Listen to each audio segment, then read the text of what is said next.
wood shop. Thank God for wood. I could send her on the lathe and I could make the furnace shine. The teacher couldn't make as good a lamp face as mine. My parents came on Parents' Day. They saw my stuff and said, he ain't no Einstein, no, but he's good. Wood shop. Thank God for wood. I got a question for you. I was going to say old timers, but I mean that congratulatory. Do you hone? Do you hone your chisels? Sometimes. Yeah. Do you hone on the bowl gouges? Do you hone the inner, the V groove or U groove or whatever to get rid of the burr? That's what I'm doing. Sometimes yes, sometimes no.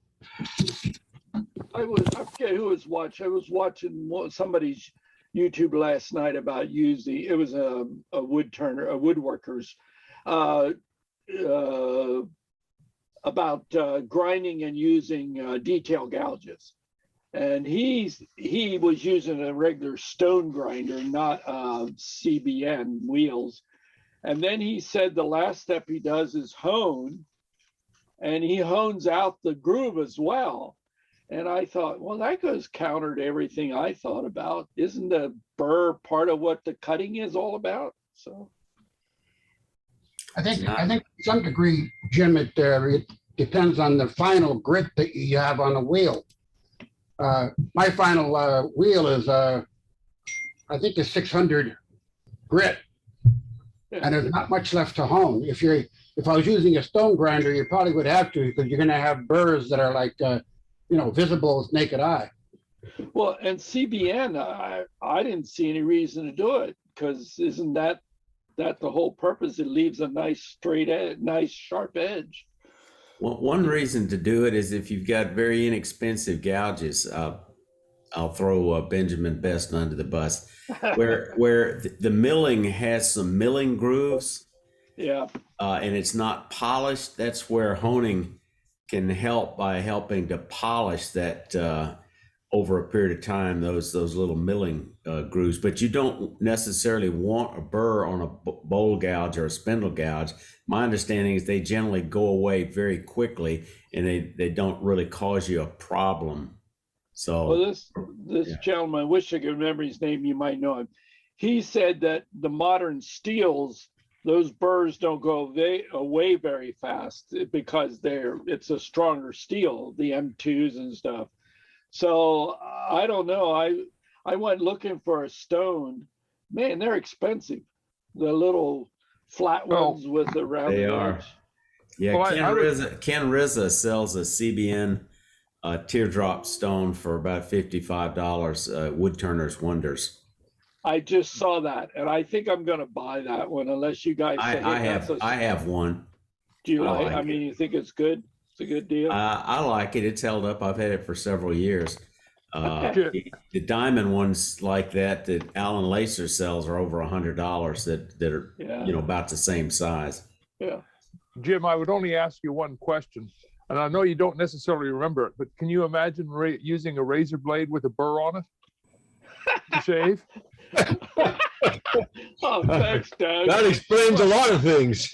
Yeah. Gosh, I wonder why I was bleeding like a pig, a stuck pig afterwards. Well, good morning, everybody. On that note, you're welcome aboard for Woodturners Coffee Hour number 75. I'm here in New Holland at our meeting space, and there are two dudes in the room who you can see on on the red phone screen up there. And if you guys will take seats down here near the table, you'll be able to be seen on camera as well. I could even probably go and fiddle you in for a bigger view, and I'm probably going to try that. Here comes some more guys coming in.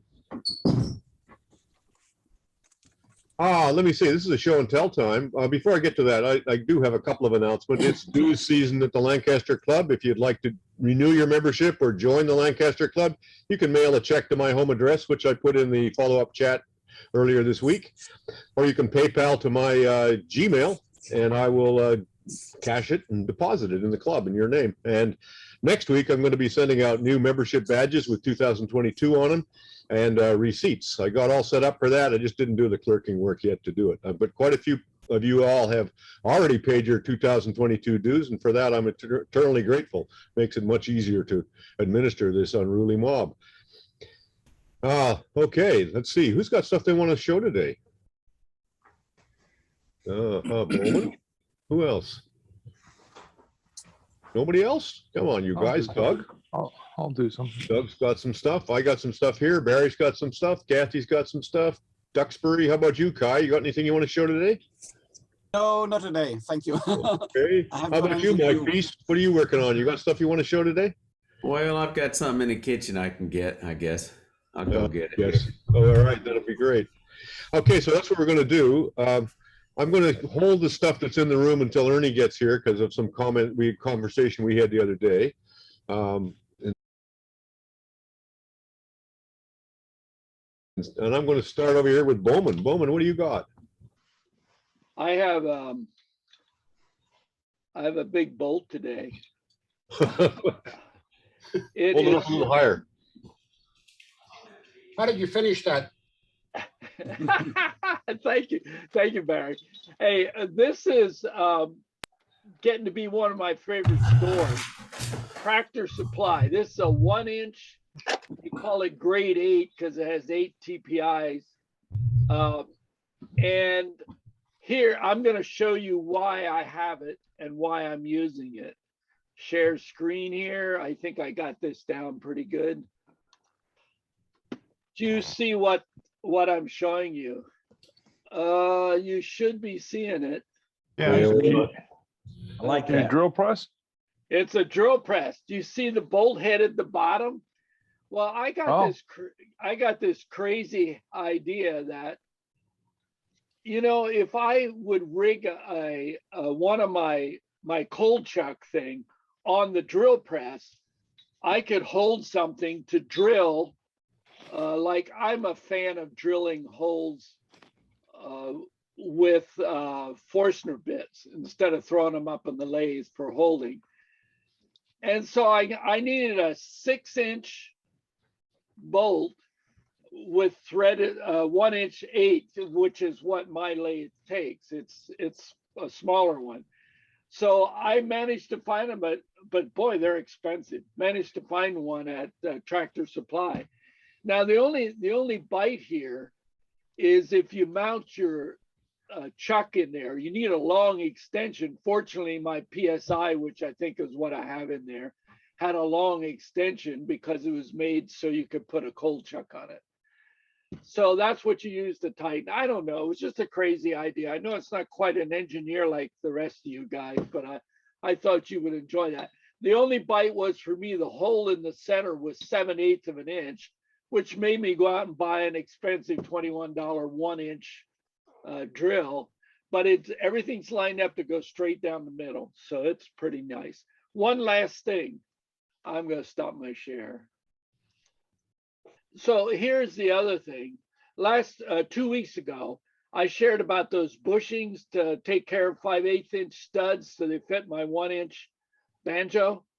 Well, this week or last week, I talked to Trent Bosch, and I said, "Do you make these things?" He said, "Yeah, we make them. $15.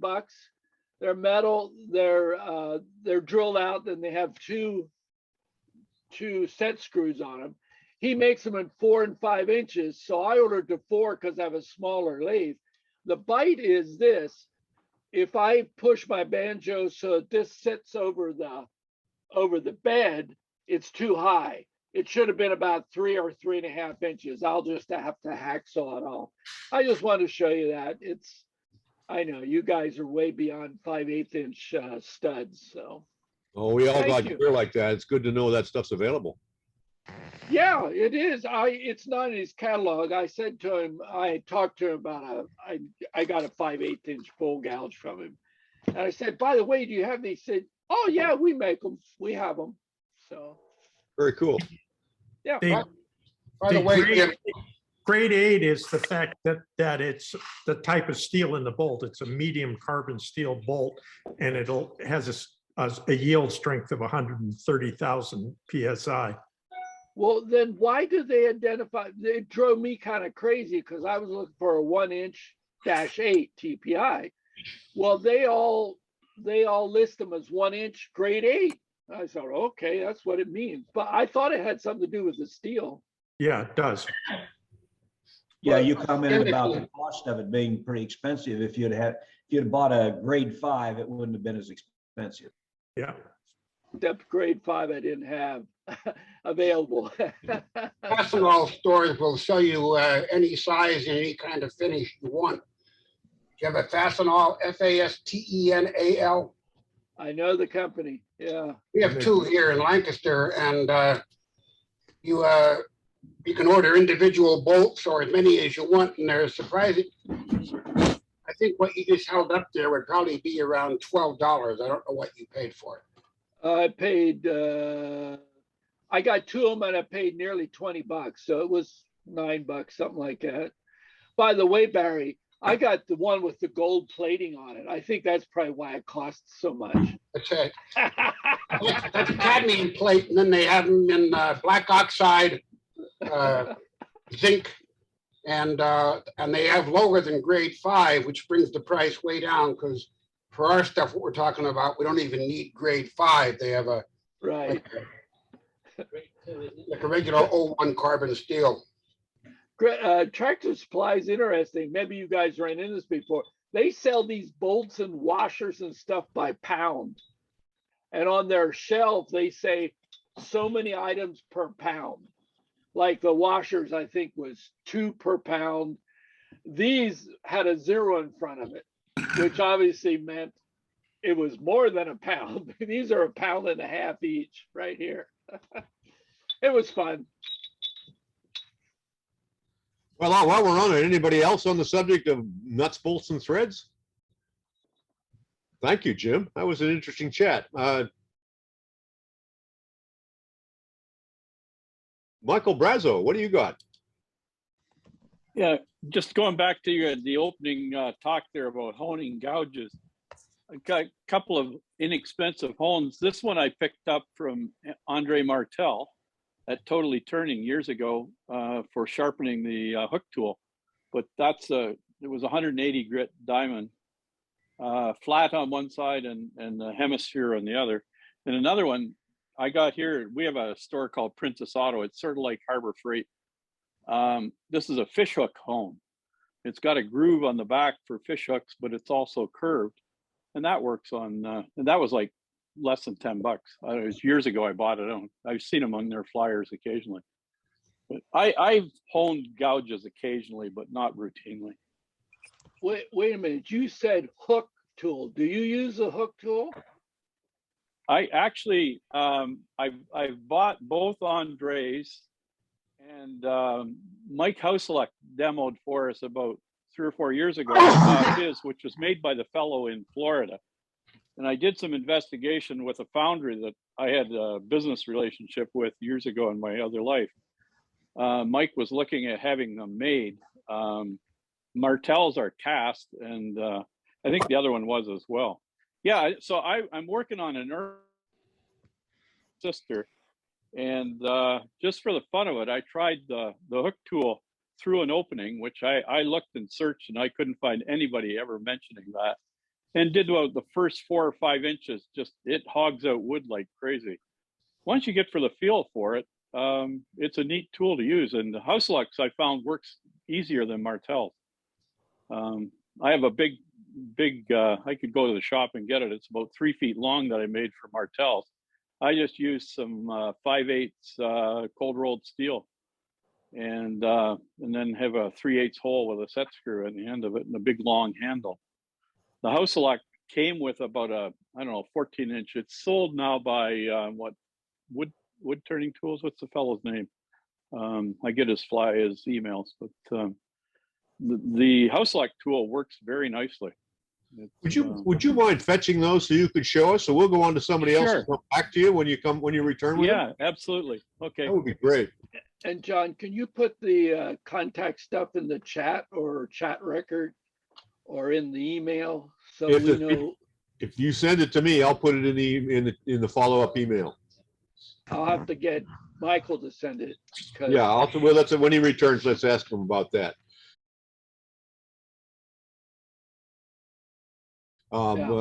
Meanwhile, let's check in with Doug. What do you got, Doug? Oh, I was just going to say I've been working on the club challenge this year, which is this month, which is going miniature, and so I thought I'd show people that I'm getting smaller. And I decided that was a little bit on the large side, so I decided to make it smaller still. There we go. That's a pretty high bar there, Doug. How tall is that? 5/8? That one, this one is, yeah, it's 5/8. Pretty low bar, I mean. Like 3/4 to me. Maybe, sorry, you're right. It's 3/4. I overestimated. Let me correct myself. I'll make this a little bit better then for you. That was half an inch. I know, Doug, you're used to millimeters. That's why you can't get the inches right. So. That's right.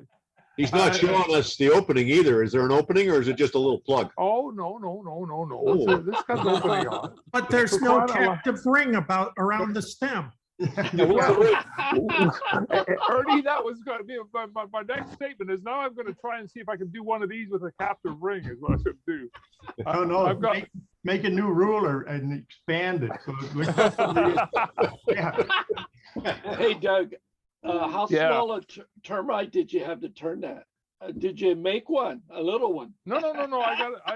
I got myself. I use this with my fingernail gouge, and yeah. Oh, come on! Really? Yeah. No, I have a small fingernail gouge, and I did that with that one. I used a full size tool. So anyway, that's not worth drinking out of. It's barely worth wetting. Well, Del Stubbs got into miniatures like that one time, and that's what he said. He did it with his regular tools. He didn't use any miniature tools. He used the very tip of his detail gouge and like that. Well, I do have a plan. I got some old harness makers awls for in my collection or my wife's collection of tools, and they're a curved awl like this. So they're a high strength steel with a very sharp end on it. And I'm going to sharpen one of those off and make it into a hook so I can see if I can make which is what I was doing, Ernie, to make a captured ring on this little tiny one. A dental pick works really good. Yeah, that's a good idea. I got a couple of those too. That's a good idea. Thank you. Have you done it then? Have you? Yeah, there's one I've done. This is how a small? Fairly large one. I build them into these wine corks I make, in which you have a nice little cup inside the wine cork. Oh, cool. Hey, Doug. Yeah. You don't need a Powermatic 20-inch lathe to turn that. You could twiddle that with your thumbs. Well, my wife actually said next time I make my next one, I got to take a picture of it on the lathe so people say you can see how small you can go on a big lathe.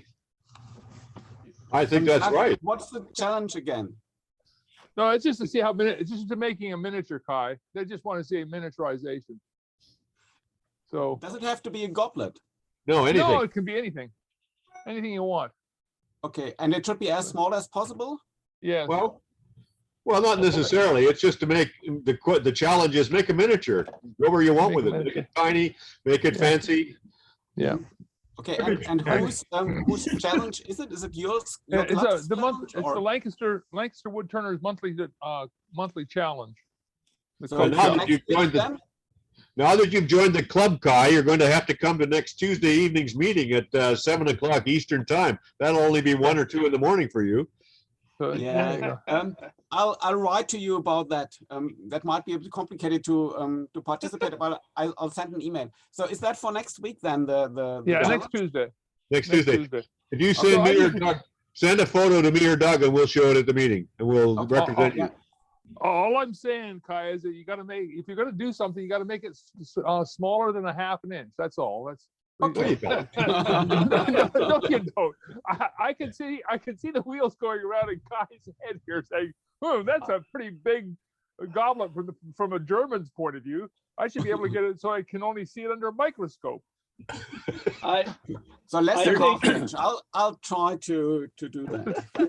I think there's too many opportunities to cheat here, either with a macro lens or an overblown ruler. I wouldn't trust the evidence here. So. Well, you will have to trust my photo if I send one. There's a fellow in Vancouver. There's a fellow in Vancouver that posts at the World of Woodturners. I forget his name. And he posted a goblet the other day that was about 3 millimeters high. Ooh. He's unbelievable. There's your mark. Let's see if anybody can beat that. I'm going to give it a try myself. Yep. I'll pick a piece of wood off the floor, then that'll be the goblet. So a chip that came off the lathe. It's not a contest. It's just a challenge. Okay. And since when have you made it into it? Nobody's ever made it into a cow. I sort of say I just made it into a contest as opposed to a challenge for you, Bear. Do it like a flea circus, and I hold up my finger and say, balance on the tip of my finger. Take my word for it, as a goblet.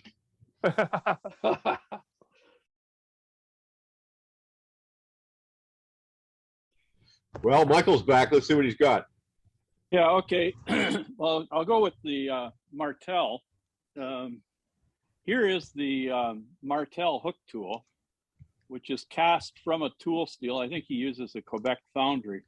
And I bought this 2007. I really have not made a lot of use of it. The way Andre suggests using it is he's working on the end of the lathe. So that handle is a good 15 inches. And that's his 5/8. I picked these up at the same Princess Auto years ago. They were jack handles, and they were in the surplus section.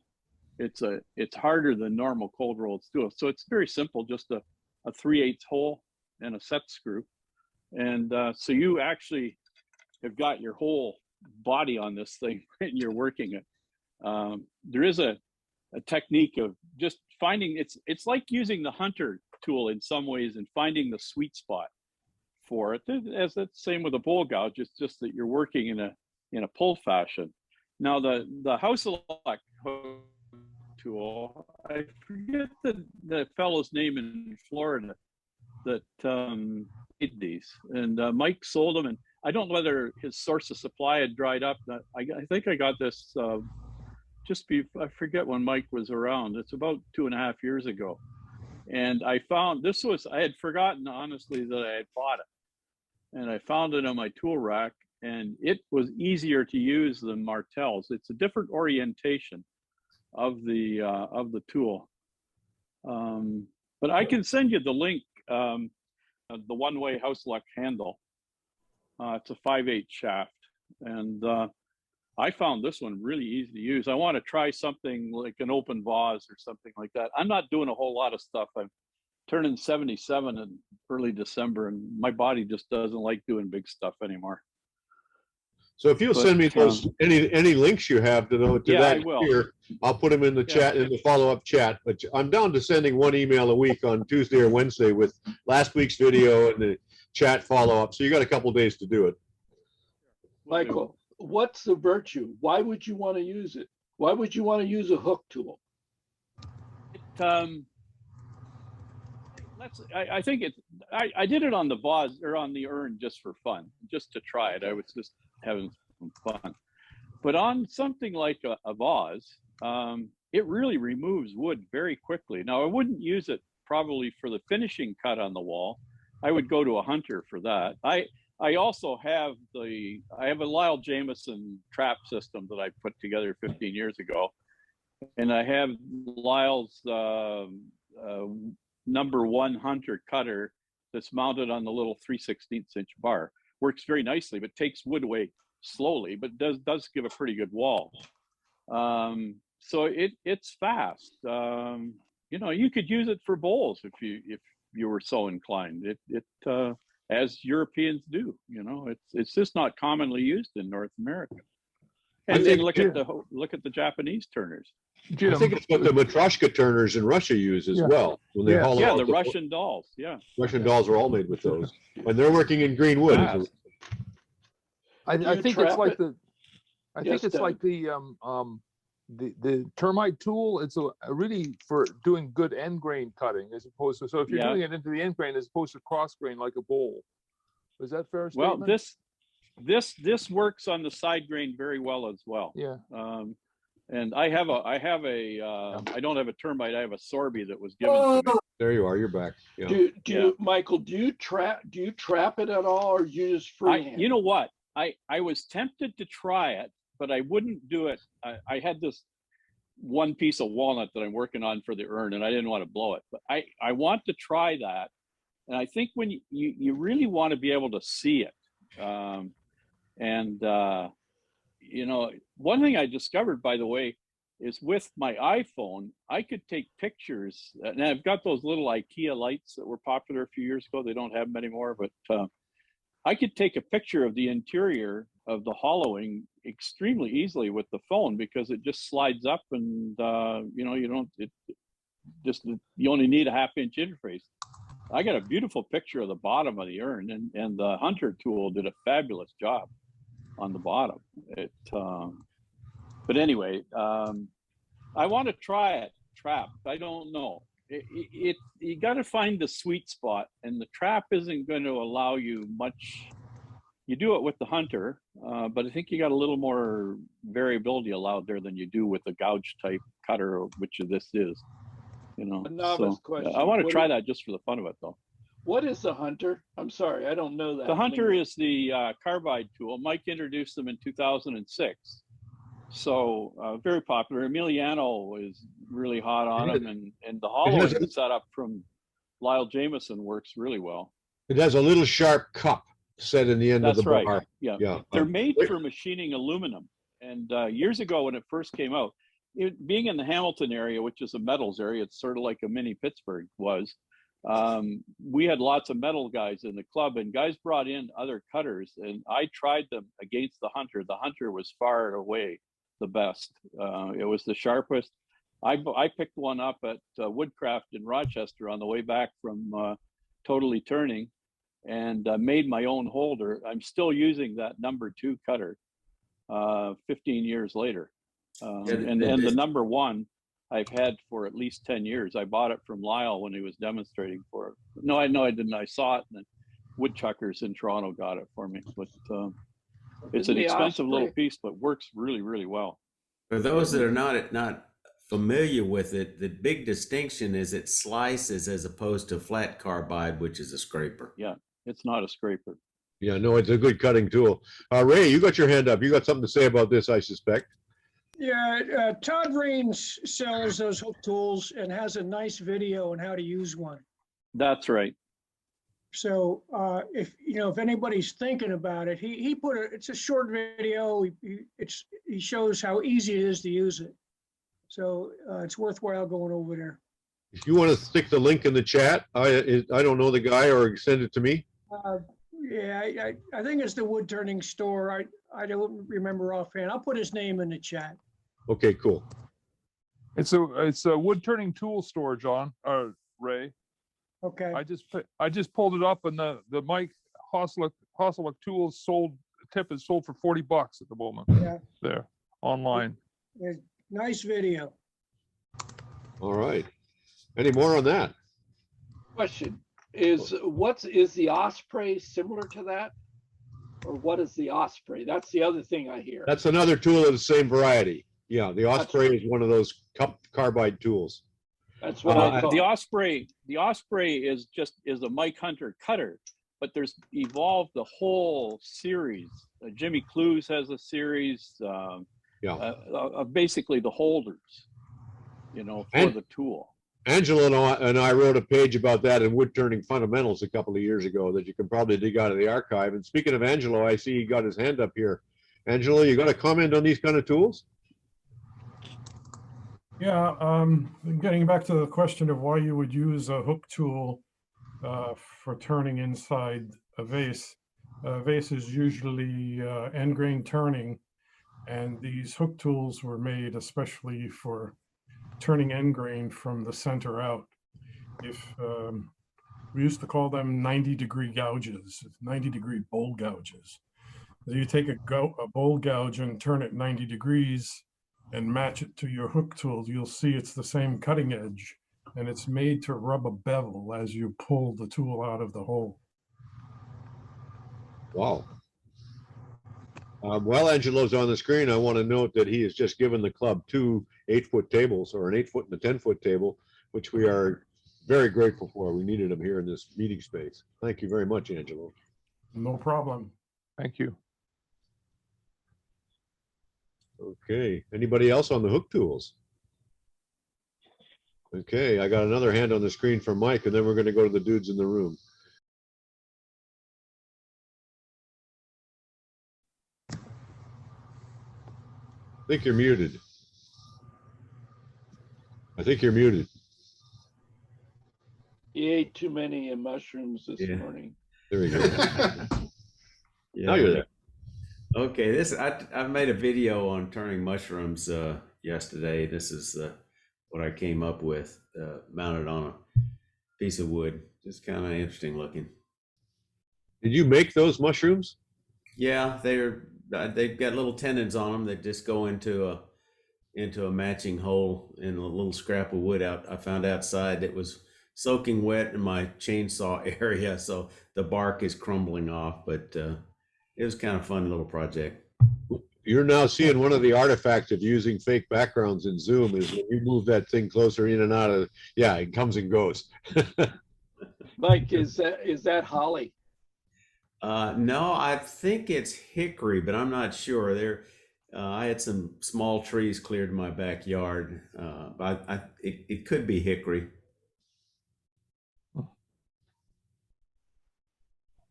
Very attractive. Thank you. Well done.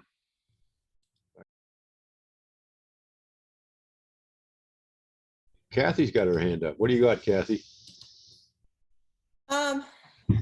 As y'all all know, I've been working on the Sea-urchin lamps, and Santa has been in his workshop this week. Oh my gosh.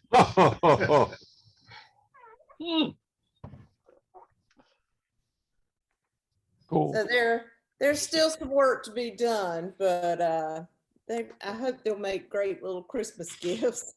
Well, you got those fancy little colored lights you had in them? Yeah, well, I've got some clear lights in some of them now. Very sweet.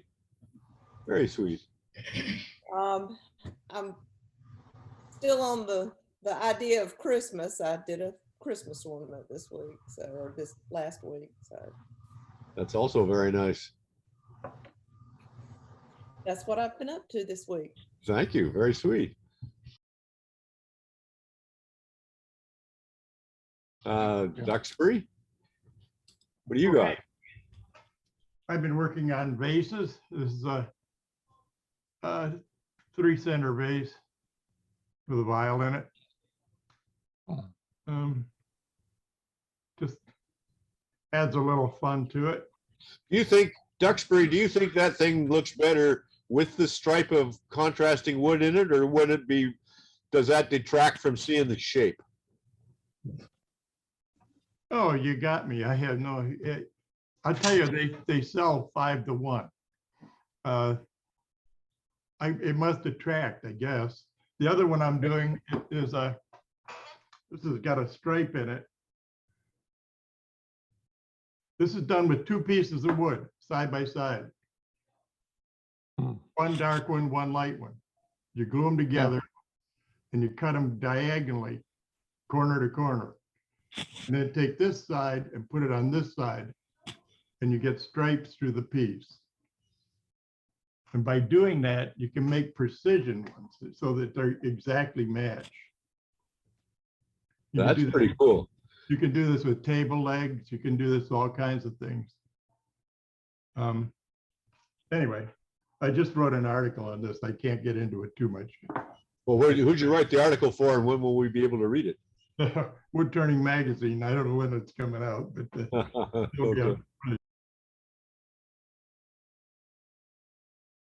I have to say a word about sharpening. Wood carvers need sharp tools, much sharper than we do. You have to push the tool through the wood with your hand. Wood carvers grind their tool to the shape, and then they hone their tool from there on. I took my grinder, cut the back out of the guards, and turn it around so that instead of the wheel coming into the tool, it's now brushing the tool. It works fabulous with carbide or the carborundum wheels, the new wheels. It uses probably 10% of the tool, and it does a much better job. It just dances on the wheel. You're not driving the wheel into the steel. It just dances on it. Do you do that for your turning tools or only carving tools? I do that for everything. The only tool I hone to a real high degree is a skew. A skew has got to be able to, you have to be able to shave with a skew. And a skew, I use my high-speed steel skews for roughing things down. My last cut with a skew is done with a no more than $6 tool. It's got to be cheap. It's got to be just carbon steel, ground to oblivion. So it's just sharp as a razor. And that's my final cut. I also do that with a scraper. My last cut with a scraper is no more than a $5 or $6 tool. It's got to be a cheap steel, carbon steel tool. And if I'm using it very much, I just let the grinder run. And there again, the grinder is going the other way, so it lifts the burr, and I just put it on there, swing the tool, use it for 30 seconds, put it back and touch it again. And it does a fabulous job. Where do you get a $6 carbon steel tool these days? Every tool you look at is M2 and cryo hardened and every other damn thing. You got to look real close to buy, is it Shopsmith? I think Shopsmith has carbon steel tools. My last skew I got from them was $4, I think. I think Harbor Freight probably has carbon steel tools. Well, I think they're stamped HS, but they're probably carbon steel. I mean, who knows? Yeah, HS is the guy that made it. Yeah, I don't know. But that's my, the other thing is on end grain, is that the ring tool works great too. The same kind of a thing. I had one for 15 years before I finally stuck it in the end of a block of wood. And a guy called Paul Hannaby from England does a neat video on that. And that on end grain, it works fabulous. If you on end grain, first off, you grind your scraper and it lifts a burr on a grinding wheel. You use that for side grain. On end grain, you grind your tool, get it nice and sharp, and take your hone and take the burr off it and use it.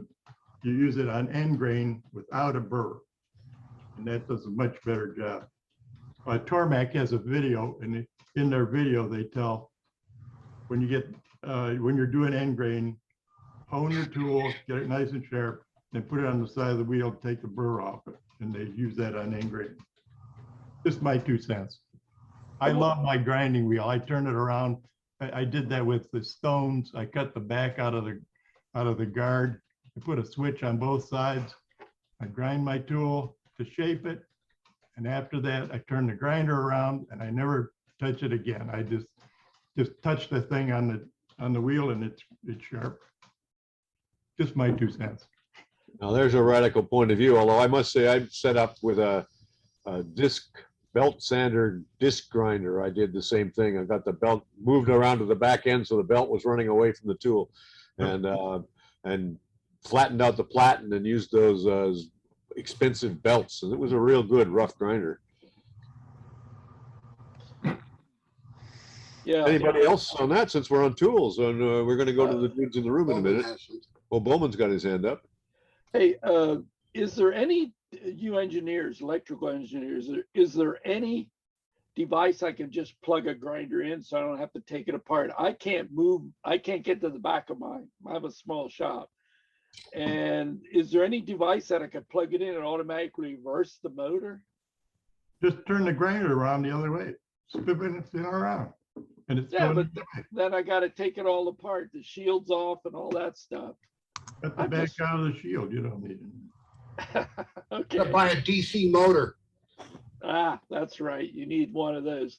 Or these, what are they using in the lathes that allow you to reverse them? What kind are those DC motors? They basically are in the end. They have an inverter, so it appears as a DC to the rotor. I need an inverter, in other words. No, I know.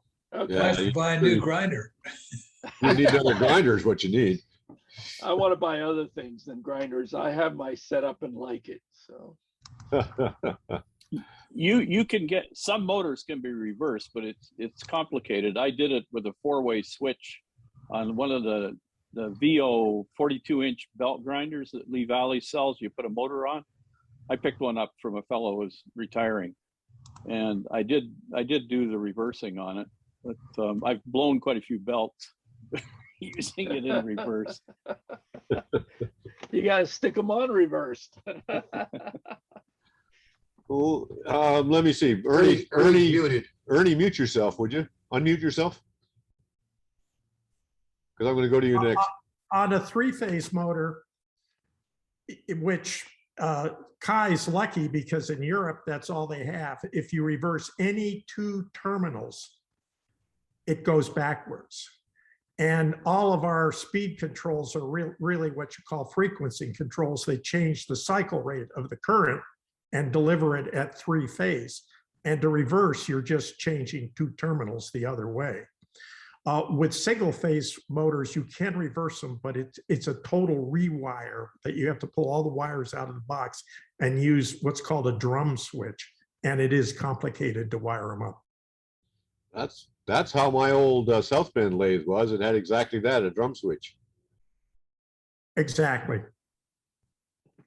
Sounds like I'm taking my shield off of my lathe. It sounds a lot easier than right. I mean, my grinder. So.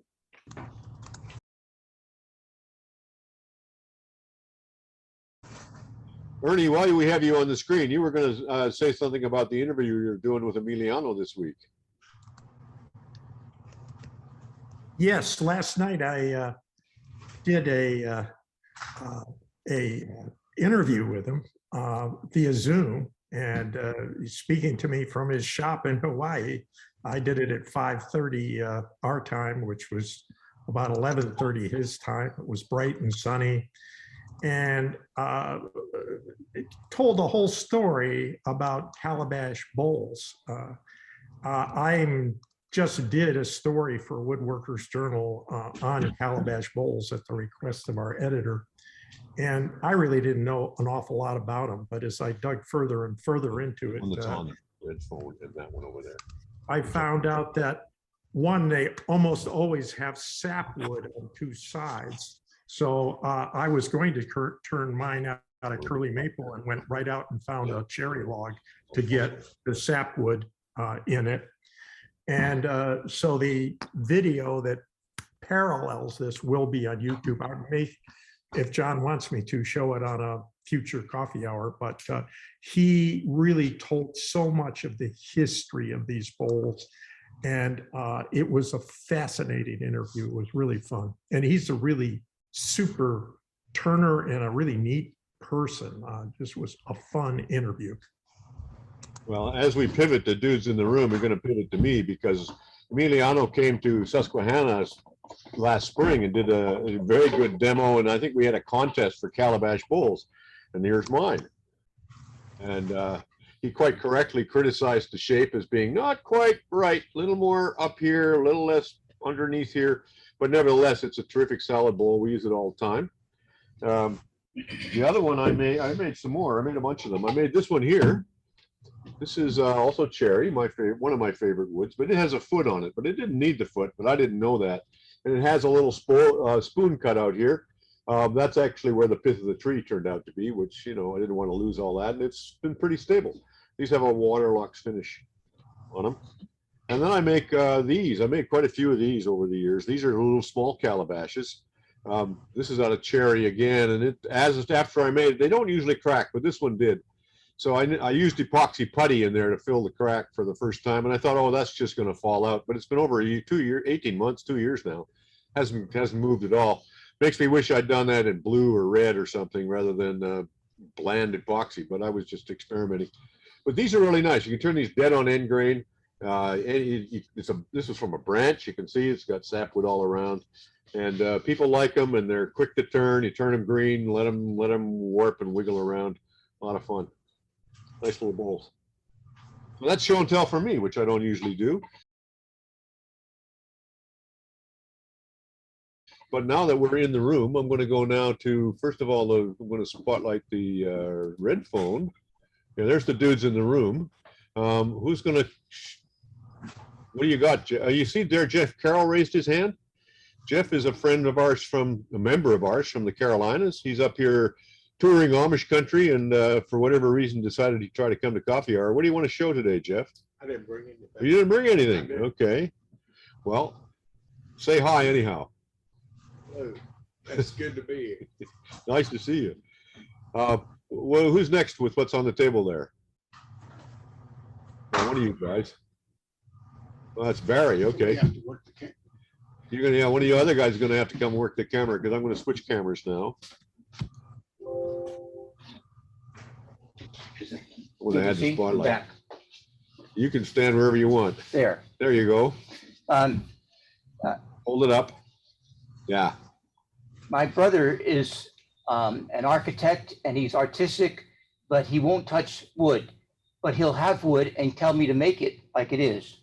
So last couple of days I've been working on this for him, and you know, he just had these cutoffs and he wrongfully glued them up the way they should have been.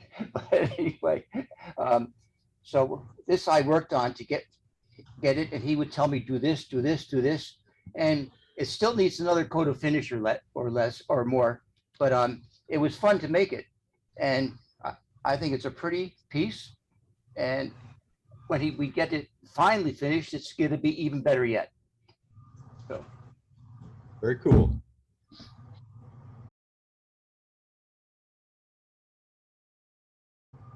Who's this other little piece over here? Is that you, Lloyd? Yeah, that's me. Well, come on up and stand over here behind your piece, and then you can pick it up. Oh, okay. Yeah. As you can see, we're still working on how you exactly have equal participation on screen and off, but this is looking pretty good. Go for it, Lloyd. This is a little bowl. I'm notorious for making things out of scraps. So I've got about 4 different kinds of wood in this. I go from cherry to poplar to a piece of Douglas fir that was from somebody's destroyed grape arbor, walnut and poplar. And I just turned it on the lathe, see what shape I came out of. So it kind of reminds me of a Pueblo pod, whatever you call it. So that's my project for the week. Could you put it up and just hold it still for a second? The Zoom couldn't. He's going to come in on you there. See it like that? How thick's that wall there, Lloyd? Oh, I don't know. Maybe about, I don't know. 3/8, half inch? Yeah, probably between half 3/8. Yeah. I keep trying to get thinner and thinner walls to see how much I can build before I blow the sides out. And I've had success in blowing walls out. Lloyd and Roy live right near here. Wait a minute, I got to get this. I got too many spotlights on here. Let me get rid of one. Here, there you go. Yeah. Yeah, over at, what's the name of your place where you guys live? Garden Spot Village. Garden Spot Village. And I think didn't Stephen Swanson just move in there too? I don't think he's moved yet. Not that, has he? I don't think he even has a house lined up. No. Yeah. He's on the #1 list, but I don't think it's happened yet. Yeah. Yeah. And we have another member of Garden Spot Village. I'm just seeing that. We're going to switch the camera now over to there. Replace the spotlight. Now you go sit down. We'll be able to see the other guy. Okay. Thank you, Lloyd. You're welcome.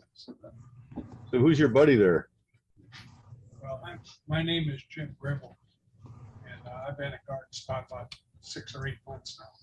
And these guys have been asking after me to come to the meeting, so I'm happy to be here.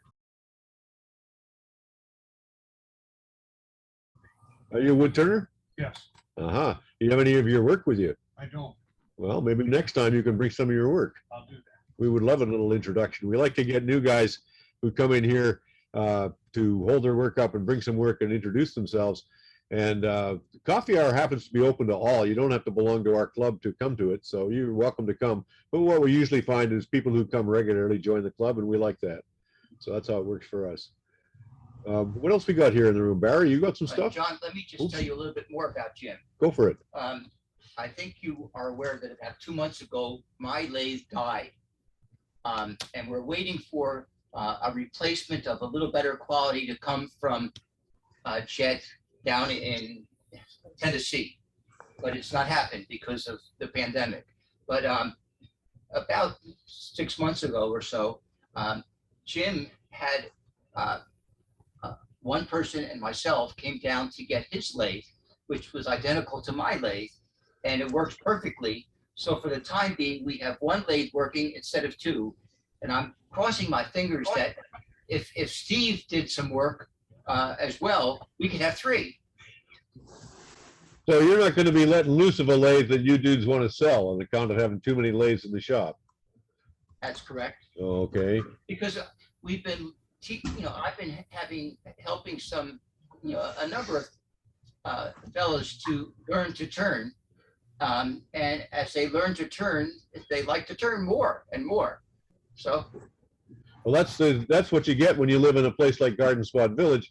And that's why we're angling to have more lathes here in the shop at Kaufman's as well. So we can have classes and teach people to turn. And there's a thought that we might even get kids from town to come in on Saturday mornings and learn to turn. So there's interest in the club in that too. So and the reason I'm speaking to this is I want any of you out there, if you come across a nice used lathe that somebody's upgrading to it, it's got variable speed and reverse, the club might be interested. What lathe? Yeah, what lathe is that you're referring to? We have here in the shop an older Jet that has that's not real good. No, I'm talking about Roy. Is it Roy? Yeah, Roy. That's Jim and I both have the same lathe, and it was a Jet's, was 1642 or something like that. Yeah, variable speed. Variable speed, reversible. I think that's what Barry has now too, is it not? 1842. Barry got the 1842. Yeah.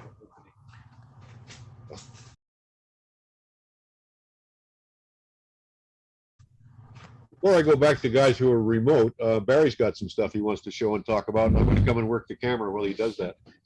Okay, I didn't get quite as small as Doug. Mine's about 2.1 inches tall. It's Purple Heart. Does have a fairly deep bore in it, and it's a quite thin wall. I'd say a little more than a 64th of an inch. And kind of like Doug, I did turn a pair of rings on the shaft, on the stem. But this is Purple Heart, and the grain dominates when you get down below a certain size. And so like a single grain fiber defined the width of the band. And I did try to sand them, but they were like 3/8 of an inch diameter. And in trying to get paper behind it, I broke the one ring off. And so I wound up just snapping them both off and going with the goblet as it is. How would you use standard tools or miniature tools? I bought probably about a dozen 1/4 inch hex keys, Allen keys with long shafts from Amazon. And I've been regrinding them to make pointy tool and ring tool and such. And they work really nice, I think. But I do want to try that rear side of the grinder thing to see how that works on honing the tools.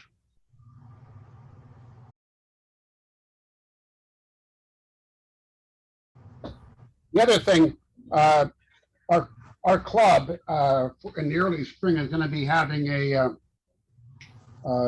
wig stand project where we're going to donate a number of wig stands, whatever we can make, to Borschinger Cancer Center.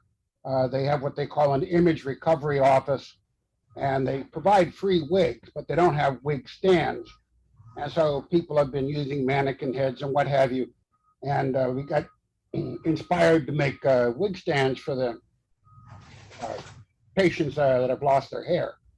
And I decided to make a PSI sells these potpourri inserts. I think they're like $24 for 8.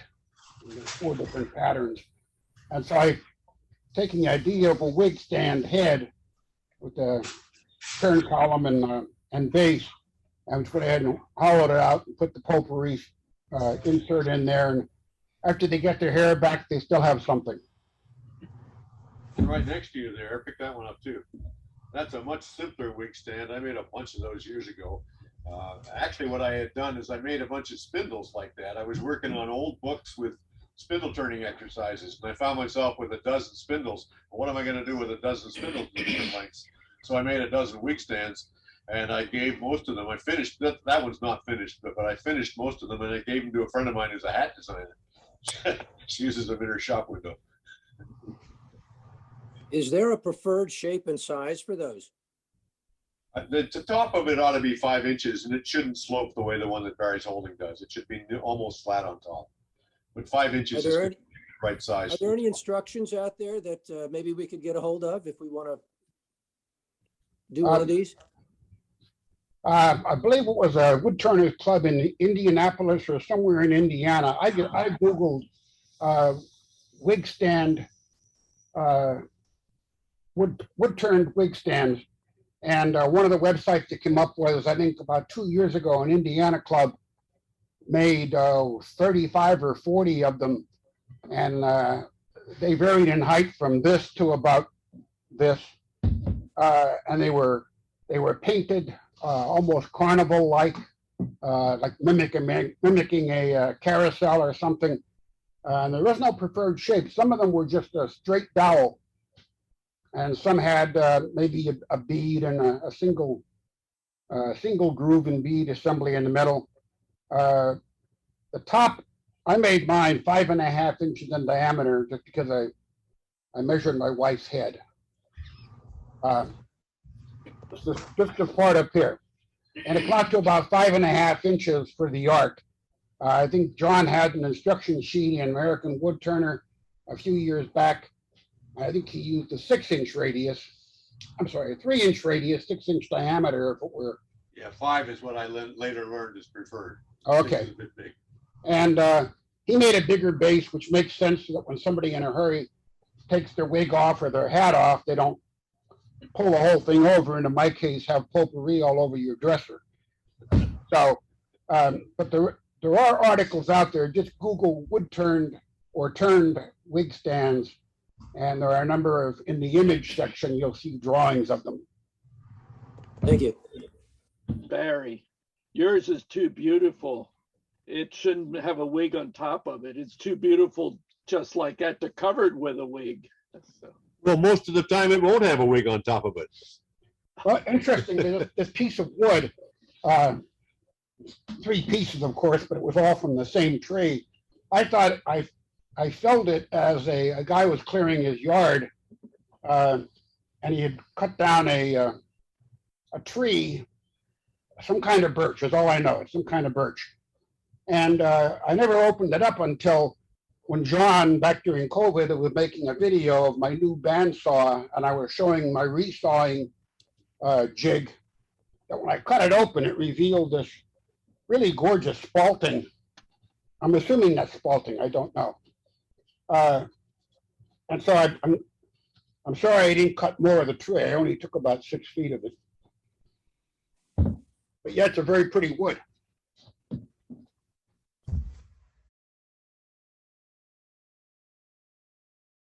I just wanted to pass on. I taught a fellow this spring he had a Zoom account, and unfortunately my upload is not very good. He knew nothing about turning. He knew very little about wood. And over the course of 6 to 8 weeks, using Zoom and videos and emails and phone conversations and just still images, I did video clips and then would email video clips. I got him started on wood turning. And in August, I gave him an old Delta Homecraft lathe because he had a Sears tubular lathe. He couldn't even move the tailstock on it. It was a rusty tube. And my God, I went over to see him and I came home and I said, I'm going to give him this lathe that's been sitting in my garage for 18 years unused. And but it's an extremely powerful medium. Our own club, we're finally using some of the techniques that I've seen that you're using. We're coming up with really good meetings that are focused, and you know, it's amazing. Yeah, I'm astounded that we can actually have this situation. You're in Ontario, Yeah. Bowman's in Maryland, and then there's 5 guys in the room here in New Holland, PA, looking at each other and able to chat back and forth. And I think Barry had something to say yet. I just wanted to say, on behalf of all you guys benefiting from it out there, John, along with setting up the configuration and modifying it as he goes along and so on, has most recently and most generously donated about $600 worth of electronics that's enabling what we're doing right now. And I want to have him acknowledged for that, along with keeping the club going and starting up this coffee hour. Barry, I'd like to add to that too. John, I don't know if you care if I mention this or not. I'm going to go ahead. He wrote a book, not a book, but I think it's going to end up being a book about how you guys set it up and made it work. A great piece of work, a lot of work, and very helpful. John, I went over it really thorough last night, and it's very good piece of work about how it works. So thank you very much. I appreciate hearing that. Yep. Is there a pamphlet or whatever out on that, John?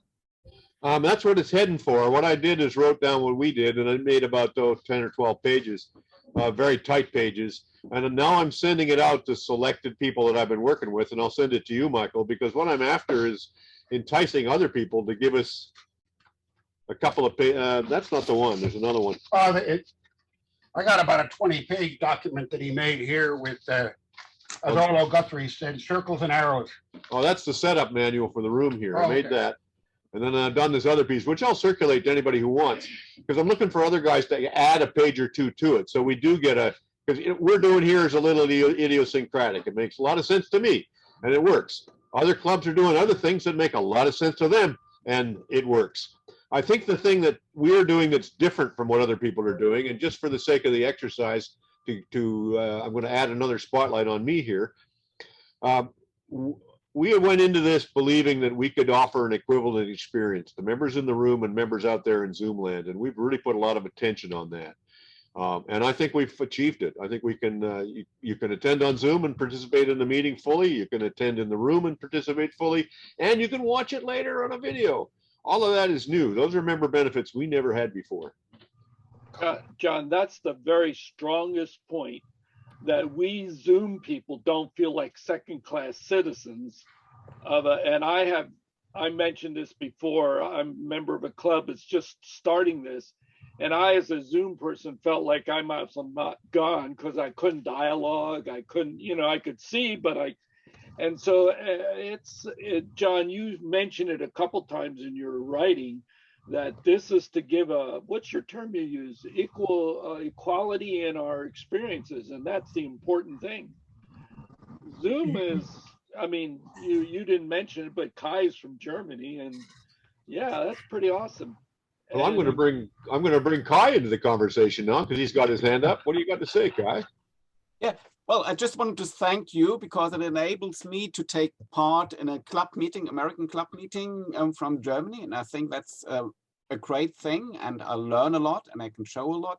So it's very good fun, and it wouldn't be possible without your setup and without using Zoom. So I think it's a great experience, and yeah, just wanted to thank for it. And on that note, kids, and we're at the end of the hour. Thank you all for participating today. Oh, before we all go, the Lancaster Club meeting is Tuesday night. We'll be online here by about 6:15. For chit chat, meeting starts at 7. There's a demo of making bottle stoppers by Ted Rasmussen. It's going to be a fun meeting. 6:30. 6:30 we start. Yeah. Thank you, John. Thanks. Great job, Bye, John. Jeff.